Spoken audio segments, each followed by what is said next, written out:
அல்வா என்றதும் அதன் சுவையையும் திருநெல்வேலியையும் கடந்து நமக்கு நினைவுக்கு வருவது அமைதிப்படை திரைப்படம். அந்த திரைப்படத்தில் தாயம்மா கதாபாத்திரத்தில் நடித்திருந்த கஸ்தூரியை ஏமாற்ற அமாவாசை கதாபாத்திரத்தில் நடித்திருந்த சத்யராஜ் அல்வாவை பயன்படுத்துவார். ஏமாற்றுவதை மறைமுகமாக குறிப்பிட அல்வா கொடுப்பது என்று சொல்வது அமைதிப்படை திரைப்படத்திற்கு பின்பே பிரபலமானது. இயக்குனர் மணிவண்ணன் நாயகன் நாயகி ஏமாற்றும் காட்சியில் அல்வாவை ஏன் குறியீடாக பயன்படுத்தினார்? ஏமாற்றுவதற்கும் அல்வாவிற்கும் என்ன சம்பந்தம்? இந்த கேள்விகளுக்கு விடை காணும் முன்பு அல்வாவின் கதை குறித்து அறிந்து கொள்வது அவசியம். அல்வாவின் பூர்வீகம் திருநெல்வேலி என நினைத்து கொண்டிருப்போம். ஆனால் உண்மையில் அல்வா முதலில் தோன்றியது அரபு தேசத்தில் என வரலாற்று ஆய்வாளர்கள் கூறுகின்றனர். பேரிச்சம்பழத்தை அரைத்து அதனுடன் தேனும் பாலும் சேர்த்து கிண்டி தயார் செய்யப்பட்ட இனிப்பு களிதான் ஆதிகாலத்து அல்வாவின் செய்முறையாக இருந்திருக்கலாம் என்பது ஆய்வாளர்களின் அனுமானம். சரி, அரபு நாடுகளில்தான் அல்வா கண்டுபிடிக்கப்பட்டது என்ற முடிவுக்கு வரலாற்று ஆய்வாளர்கள் எவ்வாறு வந்தார்கள்? அதற்கு காரணம் ஹல்வா என்னும் அரேபிய வார்த்தைதான். அரேபிய மொழியில் ஹல்வா என்றால் இனிப்பு என்று அர்த்தம். உலகின் பல்வேறு நாடுகளிலும் அந்தந்த நாட்டிற்கே உரிய செய்முறையுடன் அல்வா கிடைக்கிறது. இதில் பெரும்பாலான நாடுகளில் அல்வாவை குறிக்கும் சொல் கிட்டத்தட்ட அதே உச்சரிப்புடன் இருப்பதுதான் ஆச்சரியமான விஷயம்.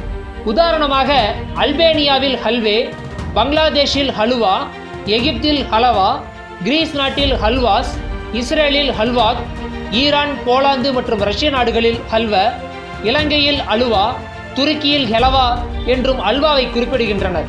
15ஆம் நூற்றாண்டில் துருக்கி அரண்மனை சமையலறைகளில் அல்வாவிற்கு ராஜ மரியாதை அளிக்கப்பட்டிருந்தது. விதவிதமான அல்வாக்களை செய்து பார்ப்பதற்கென்றே சமையலறைகளில் ஹெல்வகேன் என்ற தனிப்பகுதி அமைக்கப்பட்டிருந்தது. 17ஆம் நூற்றாண்டில் இஸ்தான்புல் அரண்மனைகளில் அல்வாவை மையமாக கொண்ட ஹல்வா டின்னர்ஸ் என்ற விருந்து கேளிக்கை நிகழ்ச்சிகள் அடிக்கடி நிகழ்ந்திருக்கின்றன. யூதர்கள் தங்களுடைய சந்தோஷமான தருணங்களில் பகிர்ந்து கொள்ளும் முதன்மையான இனிப்பு ஹல்வா. ஆப்கானியர்களும் ஈரானியர்களும் தங்கள் புது வருடத்தின் மாலை நேர வழிபாட்டில் இறந்து போன முன்னோர்களை நினைத்து பிரார்த்தனை செய்துவிட்டு ஏழைகளுக்கு அல்வா தானம் செய்வதை ஒரு சம்பிரதாயமாக கடைபிடிக்கிறார்கள். நம்ம ஊரு திருநெல்வேலி அல்வா போல் பாகிஸ்தானில் உள்ள முல்டான் பகுதியில் தயாரிக்கப்படும் சோகன் அல்வா பிரசித்தமானது. பாரம்பரியமான இந்த அல்வாவை உருவாக்கியவர் கிபி 1823 முல்டான் பகுதியை ஆட்சி செய்த திவான் சவான் மால். நடிகர் அஜித் குமார் தன் கையால் பிரியாணி செய்து தனது நண்பர்களுக்கு விருந்து வைப்பது போல் திவான் சவான் மாலும் தனக்கு நெருக்கமானவர்களுக்கு தானே அந்த அல்வாவை செய்து கொடுத்துள்ளார். கராச்சியில் உள்ள எஸ் அப்துல் காலிக் மிட்டாய் கடை சோகன் அல்வாவிற்கு பெயர் பெற்றது. கிபி 1835 ஆரம்பிக்கப்பட்ட இந்த கடையின் நிறுவனர்களின் முன்னோர்கள் எல்லாம் முகலாய அரண்மனைகளில் முகலாய பேரரசர்களுக்கு இனிப்பு தயார் செய்து கொடுக்கும் சமையல்காரர்களாக இருந்தவர்கள். இந்த குடும்பத்தினர் சொல்லும் தகவல்களின்படி சோகன் அல்வாவை இந்தியாவிற்கு கொண்டு வந்தவர் முகலாய பேரரசர் ஹுமாயூன். பாபருக்கு பின் அரியணை ஏறிய ஹுமாயூன் கிபி 1540ஆம் ஆண்டில் ஷேர்ஷாவிடம் தோற்று டெல்லியிலிருந்து தப்பியோடி பெர்சியாவில் தஞ்சம் புகுந்தார். 15 ஆண்டுகளுக்கு பிறகு கிபி 1555ஆம் ஆண்டில் மீண்டும் டெல்லிக்கு வந்து அரியணையை மீட்டார். ஹுமாயூன் பெர்சியாவில் தங்கியிருந்த போதுதான் அவருக்கு சோகன் அல்வா அறிமுகமானது. அவர் மூலமாகவே முகலாய அரண்மனைக்கும் அதன்பின் இந்தியாவிற்கும் சோகன் அல்வா அறிமுகமானது. முகலாய பேரரசர் அக்பர் உணவின் மேல் அதிக கவனம் செலுத்தாதவர். 2 வேளை அல்லது 1 வேளை மட்டுமே உணவு உண்பவர். ஆனால் அவரது மெனுவில் தவறாமல் இடம்பெற்ற பதார்த்தம் சோகன் அல்வா அல்லது பாதாம் அல்வா. உலக புகழ்பெற்ற காதலர்களான பேரரசர் ஷாஜகானுக்கும் பேரரசி மும்தாஜுக்கும் மிகவும் பிடித்த இனிப்பு காஜர் ஹல்வா. முகலாயர்கள் காலத்திற்கு முன்பு வரை இந்தியர்களின் இனிப்பு தேவை குறைவாகத்தான் இருந்தது. முகலாய உணவு வகைகளில் இனிப்பு வகைகள் அதிகமாக இருந்தன. அதனால் இந்திய விவசாயிகள் அதிக அளவில் கரும்பு பயிரிட ஆரம்பித்தனர். இந்தியாவில் கரும்பு தோட்டங்கள் பல்கி பெருக காரணம் முகலாய பேரரசர்கள் என்றால் மிகையல்ல. தமிழகத்திற்கு அல்வா வந்த கதை இன்னும் சுவாரஸ்யமானது. நெல்லை மண்ணில் மிகவும் செழிப்புடன் விளங்கிய ஜமீன் வடகரை ஆதிக்க ஜமீன் என்று அழைக்கப்பட்ட சொக்கம்பட்டி ஜமீன். சொக்கம்பட்டி ஜமீன்தார்கள் பக்திமான்களாக விளங்கியவர்கள். ஒருமுறை சொக்கம்பட்டியை ஆண்ட ஜமீன்தார் ஒருவர் வடதேசங்களுக்கு புண்ணிய யாத்திரை சென்றார். அப்போது ராஜஸ்தானில் சில நாட்கள் தங்கியிருக்க நேர்ந்தது. அங்கிருந்தவர்கள் சமைத்து போட்ட உணவு வகைகள் ஜமீன்தாருக்கு மிகவும் பிடித்து போயின. நினைக்கும் போதெல்லாம் அந்த உணவு வகைகளை சாப்பிட வேண்டும் என்ற எண்ணம் தோன்றியது. ஆகவே அந்த ராஜஸ்தான் சமையல்கார குடும்பத்தை தன்னுடன் சொக்கம்பட்டிக்கே அழைத்து கொண்டு வந்துவிட்டார். அது முதல் சொக்கம்பட்டி ஜமீன் அரண்மனையில் வடநாட்டு உணவுகள் மணமணக்க ஆரம்பித்தன. சொக்கம்பட்டி ஜமீனில் நிறைய குதிரைகள் இருந்தன. ஜமீன்தாருக்கு குதிரைகள் மீது பாசம் அதிகம். கொள்ளையும் புள்ளையும் தவிர வேறு எதுவும் தின்று அறியாத குதிரைகளுக்கு புதிதாக ஏதாவது செய்து கொடுக்க முடியுமா என்று ராஜஸ்தான் சமையல்காரர்களிடம் கேட்டார். தாராளமாக செய்யலாமே என களமிறங்கிய ராஜஸ்தான் சமையல்காரர்கள் கோதுமையை அரைத்து பால் எடுத்து மேலும் ஒரு சில பொருட்களை கலந்து ஒரு விதமான இனிப்பு களியை கிண்டினார்கள். அதனை உருட்டி உருட்டி குதிரைகளுக்கு கொடுத்தார்கள். குதிரைகளும் அந்த இனிப்பு களியை ரசித்து ருசித்து சாப்பிட்டன. சில வருடங்களுக்கு பிறகு சொக்கம்பட்டி ஜமீன் நொடிந்து போனது. அங்கே சௌகரியமாக வேலை பார்த்து கொண்டிருந்த ராஜஸ்தான் சமையல்காரர்கள் பிழைப்பு தேடி நெல்லை பக்கம் அலைய ஆரம்பித்தார்கள். ஆனால் எந்த வேலையும் சரியாக அமையவில்லை. அவர்களுக்கு தெரிந்த ஒரே வேலை சமையல்தான். சமையல் தொடர்பான ஏதாவது ஒரு தொழில் செய்யலாம் என்று யோசித்த போது ஜமீன் அரண்மனையில் குதிரைகளுக்கு செய்து கொடுத்த கோதுமை களி நினைவுக்கு வந்தது. மனிதர்களுக்கு ஏற்ற வகையில் கோதுமை களியை தயாரிக்க ஆரம்பித்தார்கள். தாமிரபரணி தண்ணீர் அந்த களியின் ருசியை உச்சத்திற்கு கொண்டு சென்றது.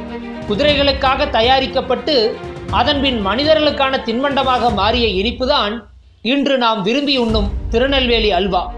குதிரைகளுக்கு உருவாக்கப்பட்ட உணவை மனிதர்களுக்கான உணவு என்று மக்களை நம்ப வைத்து அதில் வெற்றியும் பெற்ற ராஜஸ்தான் சமையல் கலைஞர்களின் சாமர்த்தியத்தை மறைமுகமாக கிண்டலடிக்கும் வகையிலேயே இயக்குனர் மணிவண்ணன் அமைதிப்படை திரைப்படத்தில் ஏமாற்றுவதன் குறியீடாக அல்வாவை பயன்படுத்தி இருக்கலாம். முதலில் அல்வாவை மட்டும் தயாரித்து விற்க ஆரம்பித்த ராஜஸ்தான் சமையல்காரர்கள் பின்பு வேறு சில பண்டங்களும் தயாரித்து தெரு தெருவாக சென்று விற்க தொடங்கினார்கள். வருமானம் கிடைக்க ஆரம்பித்தது. அதை கொண்டு பலகார கடை போட்டார்கள். விற்பனை பல மடங்கு உயர்ந்தது. அவர்களது பரம்பரை தொழிலாகவே பலகார கடை மாறிப்போனது. சொக்கம்பட்டி ஜமீனில் வேலை செய்ய வந்த ராஜஸ்தான் சமையல்காரர்களின் வம்ச பெயர்தான் லாலா. இன்று தமிழகமெங்கும் பரவியிருக்கும் லாலா மிட்டாய் கடைகளின் பின்னணி இதுதான் என்கிறார் பண்பாட்டு ஆய்வாளரான தோ பரமசிவன். திருநெல்வேலி அல்வாவில் தனிச்சிறப்பு வாய்ந்தது இருட்டுக்கடை அல்வா. திருநெல்வேலி டவுனில் நெல்லையப்பர் கோவிலுக்கு எதிரில் செயல்பட்டு வரும் இருட்டுக்கடையின் ஸ்தாபகர் கிருஷ்ணசிங். இவரும் ராஜஸ்தான் சமையல்காரர்களின் லாலா வம்சத்தைச் சேர்ந்தவர்தான். ஆரம்ப காலகட்டங்களில் பெரிய பெரிய தாம்பாளங்களில் அல்வாவை பரப்பி விற்பனைக்கு கொண்டு வந்தார். மாலை 6 மணிக்கு தொடங்கும் வியாபாரம் மில் தொழிலாளர்கள் 2ஆம் ஷிப்ட் முடிந்து வீடு திரும்பும் நள்ளிரவு 2 மணி வரை அமோகமாக நடந்தது. கடை வெளிச்சத்திற்காக அரிக்கன் விளக்கை பயன்படுத்தினார். மின்சார வசதி வந்த பிறகு கடையில் ஒரே ஒரு 40 வாட்ஸ் பல்பு மட்டும் எரிய ஆரம்பித்தது. அருகில் உள்ள கடைகளெல்லாம் மின்விளக்கில் ஜொலி ஜொலிக்க இந்த கடையில் இன்று வரை ஒரே ஒரு பல்பு மட்டுமே பயன்படுத்தப்படுகிறது. வெளிச்சம் குறைவான கடை என்பதால் இருட்டுக்கடை என்ற பெயர் வந்து ஒட்டி கொண்டது. ஆரம்ப காலகட்டத்தில் நெல்லை சீமையில் மட்டும் பிரபலமாக இருந்த அல்வாவை தமிழகமெங்கும் கொண்டு சேர்த்ததில் தமிழ் சினிமாவின் பங்கு முக்கியமானது. 70களுக்கு பின் வெளிவந்த பல திரைப்படங்களில் கணவன் அலுவலகம் முடிந்து மாலையில் வீடு திரும்பும் போது மனைவிக்கு ஆசையுடன் வாங்கிச் செல்லும் இனிப்பாக அல்வா உருவகப்படுத்தப்பட்டது. இதை முற்றிலும் பொய் என்று சொல்லிவிட முடியாது. முகலாய மன்னர்களும் இந்திய சமஸ்தானங்களை ஆண்ட ராஜபுத்திர மன்னர்களும் தங்களுக்கு அதிக வீரியத்தை தரும் இனிப்பாக கருதி அந்தபுரத்திற்கு செல்லும் முன் கேரட் அல்வாவை சாப்பிட்டு விட்டு சென்றிருக்கிறார்கள். இதன் நீட்சியாகவே தமிழ் திரைப்பட இயக்குநர்கள் ரொமான்ஸ் நேரத்திற்கான இனிப்பாக அல்வாவை காட்சிப்படுத்தி இருக்கலாம். ரொமான்ஸில் மட்டுமல்ல, இந்திய நாட்டின் ஃபினான்ஸிலும் அல்வாவின் பங்கு முக்கியமானது. நாடாளுமன்றத்தில் மத்திய பட்ஜெட் தாக்கல் செய்யப்படுவதற்கு முன்பு நார்த் பிளாக்கில் உள்ள நாடாளுமன்ற அச்சகத்தில் பட்ஜெட் ஆவணங்களை அச்சடிக்கும் பணி தொடங்கும். மத்திய நிதியமைச்சர் பொறுப்பில் இருப்பவர் பெரிய வானொலியில் அல்வா கிண்டி நிதியமைச்சக அலுவலர்களுக்கும் பட்ஜெட் ஆவணங்களை அச்சடிக்கும் பணியில் ஈடுபடும் ஊழியர்களுக்கும் அல்வாவை வழங்குவது வழக்கம். சுபகாரியங்கள் தொடங்கும் முன் இனிப்புகள் வழங்குவது இந்தியர்களின் பாரம்பரியம் என்பதால் பட்ஜெட் தாக்கலுக்கு முன் அல்வா கிண்டும் நடைமுறை ஏற்படுத்தப்பட்டது. எத்தனையோ இனிப்புகள் இருக்க ஏன் அல்வாவை தேர்ந்தெடுத்தார்கள் என்ற கேள்வி எழுகிறது. கட்சி பேதமின்றி எந்த கட்சி ஆட்சிக்கு வந்தாலும் இறுதியில் மக்களுக்கு மிஞ்சுவது என்னவோ ஏமாற்றம்தான் என்பதை குறியீடாக சொல்லும் வகையிலேயே அல்வா தேர்வு செய்யப்பட்டிருக்கலாம் என்பது சாமானிய மக்களின் பதிலாக இருக்கிறது.